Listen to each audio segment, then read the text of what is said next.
in this book, Strategy Rules, we looked at Bill Gates, Andy Grove, and Steve Jobs. And it was very clear that at the beginning of their careers, they didn't exactly know what they were doing, at least in terms of building a company.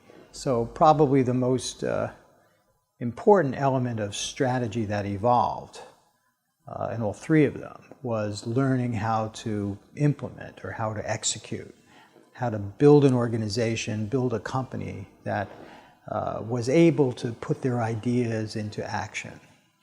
I can talk a little bit more about that, but probably the most natural strategist of these three guys was Bill Gates. He seemed to have a very clear idea of what he wanted to do, and he had to learn how to do it. He had to learn how to build a company, but he had a very sharp sense of the market.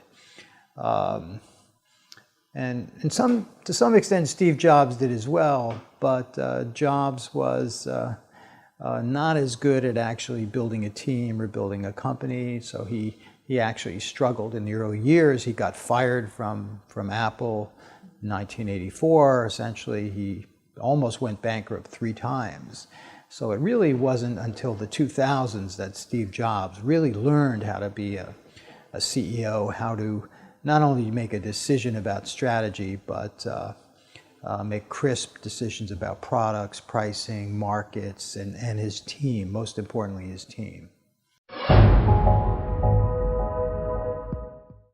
So we spend a lot of time in this book trying to understand how Gates, Grove, and Jobs not only thought about the future, but how they acted and when they took actions.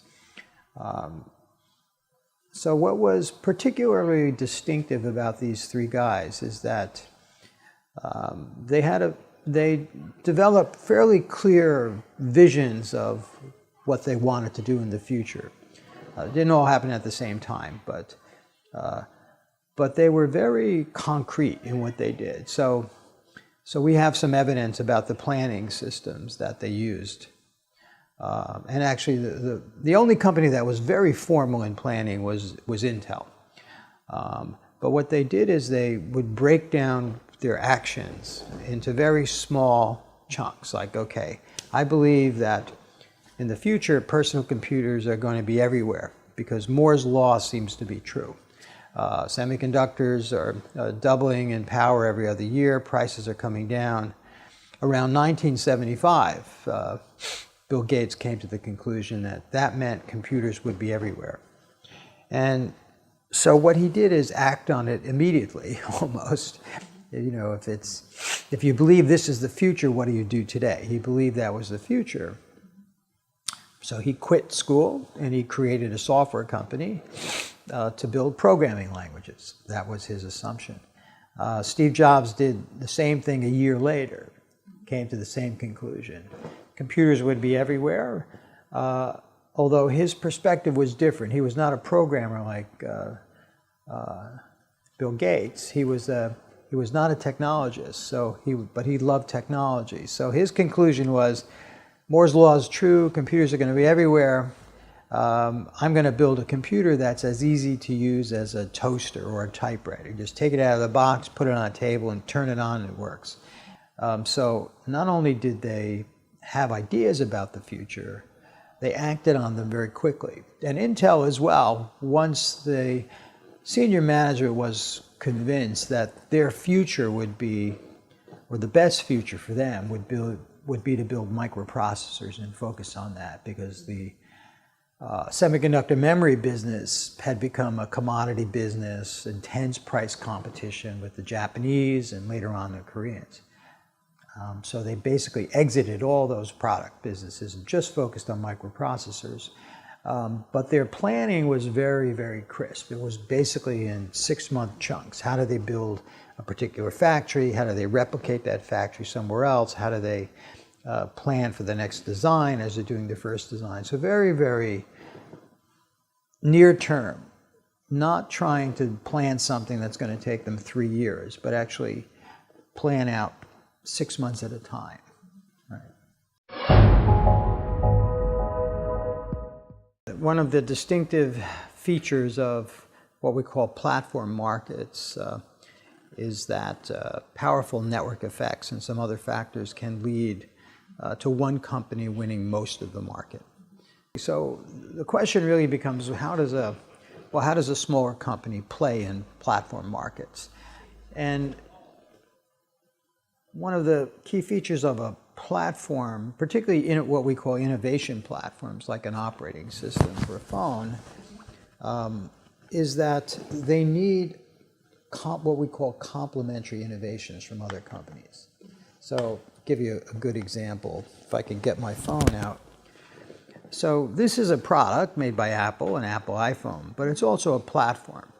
It gives the user access to, right now, almost 3 million applications through the Apple App Store. And these are not apps that Apple has created. For the most part, it's other companies, some of them very small, some of them big. So one really important way that small or medium-sized companies can participate in the platform ecosystem is as what we call a complementer. They can build their products and make them available through these platforms, whether it's smartphones or personal computers or cloud computing platforms in some cases. So that's probably the most important way.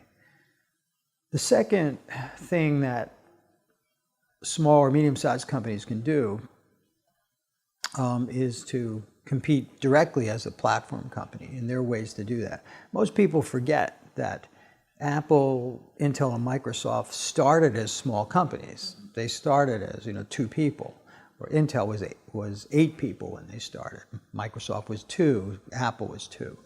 So, it's not like they started off as powerful platform leaders. They built that position. So there are ways to do it, and ways to do it like partnering with a bigger company and putting yourself in a good position. Microsoft and Intel essentially were suppliers and partners of IBM early on, and that's how they became leaders in the PC era. Another way to do it is to essentially build a bridge to the platform, to the existing platform, and to actually do things to reduce the power of the current platform. We call that, in this book and other things we've written, judo strategy. So you use the power of the platform against the platform leader. So you, for example, create an application that is compatible with multiple platforms and maybe has some unique features itself. And gradually, if you build up a following, you can kind of then take it separately and create your own platform. To some extent, and a company in China that has done that is Xiaomi, for example. Now, I know it was more, it's not necessarily been on the rise, it's been on a bit of a struggle the last year or two, but Xiaomi actually came from nowhere and created its own version of a platform, for example, in the smartphones, by taking a version of open source Google Android and making it somewhat particular to its own company. There are also niche positions like specialized operating systems, if you're talking about software, or for example, in areas like biotechnology, we're looking at certain companies that are creating kind of new ways of doing drug discovery or new ways of treating different kinds of drugs. So even though they're small biotech companies, they have an important technology that becomes kind of a core or a really essential base for other companies to build products or solutions around it. Okay, well, I should say, and I'm very proud to say, that I actually started the IMBA program here at Fudan with Senior Associate Dean Alan White. We came here in 1995. And after that visit, we decided to create what became the China Management Program. And so I've come back several times and lectured here, as well as at Tsinghua, our other partner university, in Lingnan. And I also created the MSMS program at MIT about 8 years ago now, 10 years ago now, for our partner schools and students to come to MIT. So what can I say? I would say that Fudan IMBA students have increasingly become like sophisticated MBA students that we see at other schools around the world. 20 years ago,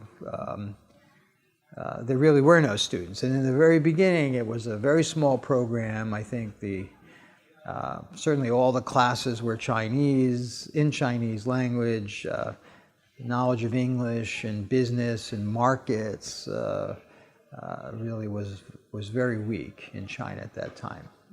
So as far as I can tell, the Fudan students are, and we've seen some of them at MIT, not as many as we would have liked, but some of them with the MSMS program.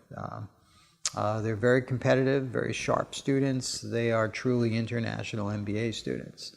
So I think Fudan IMBA program has come a tremendous way in 20 years, and now you can get a world-class MBA education here in Shanghai. And again, it's not only Fudan, there are other universities that have done really well, but we've had a special relationship with Fudan and MIT for, it's now 22 years. Now we hope it continues.